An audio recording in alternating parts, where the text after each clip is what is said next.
এখানে মাদকের সবচেয়ে বড় স্পট নারায়ণগঞ্জ জেলা। নারায়ণগঞ্জ জেলার সবচেয়ে বড় স্পট কৃষ্ণ অফিসের সাথে, এসপি অফিসের সাথে, জেলখানার সাথে। আমাদের জেলার সর্বোচ্চ প্রশাসক যেখানে বসে তার পাশে হয়েছে কি মাদকের সবচেয়ে বড় স্পট। আপনারা জানেন মাদক দ্রব্য নিয়ন্ত্রণ অধিদপ্তর, এই অধিদপ্তরের পাশে চায়ের দোকানে গাঁজা বিক্রি হয়। আমরা সেই দেশে বাস করি, এই নারায়ণগঞ্জে। আমার ছেলে আছে, আমার মেয়ে আছে, আমাদের ছেলে আছে, মেয়ে আছে, এরা আগামী ভবিষ্যতে কি জানবে? চায়ের দোকানে কি বিক্রি হয়? গাঁজা বিক্রি হয়। এই সমাজে আমরা বসবাস করি।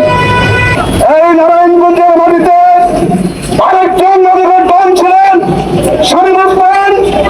আমরা বিগত আওয়ামী লীগ প্রদেশ সরকারকে একাধিকবার লিখিত দিয়েছি, বলেছি এই নারায়ণগঞ্জকে মাদক মুক্ত করতে হলে শামীম ওসমানের মতো কুলাঙ্গারকে গ্রেফতার করতে হবে। আজকে কুলাঙ্গার শামীম ওসমান চলে গেল, তার প্রত্যাত্তরে এই নারায়ণগঞ্জের মাটিতে অব্যাহত রেখেছে ব্যবসা। আমরা তাদের এই ব্যবসা চলতে দিব না, দিব না, দিব না।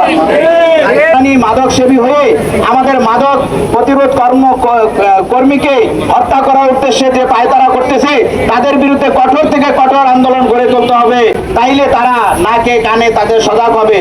প্রথমত আপনাদের দাবি যেটা যে হচ্ছে যে লিক হয়েছে, এখন আপনারা তো এসপি অফিসে দিয়েছেন, ডিসি অফিসে দিয়েছেন, এটা কিন্তু মানে আইডেন্টিফাই না কোথা থেকে লিক হয়েছে। আমরা এটা খতিয়ে দেখবো, আমরা এটা ইনভেস্টিগেশন করবো, হ্যাঁ, কোথা থেকে এটা লিক হয়েছে, এটার আইনি ব্যবস্থা নেওয়া হবে। 2 নম্বর হচ্ছে আপনাদের নিরাপত্তা।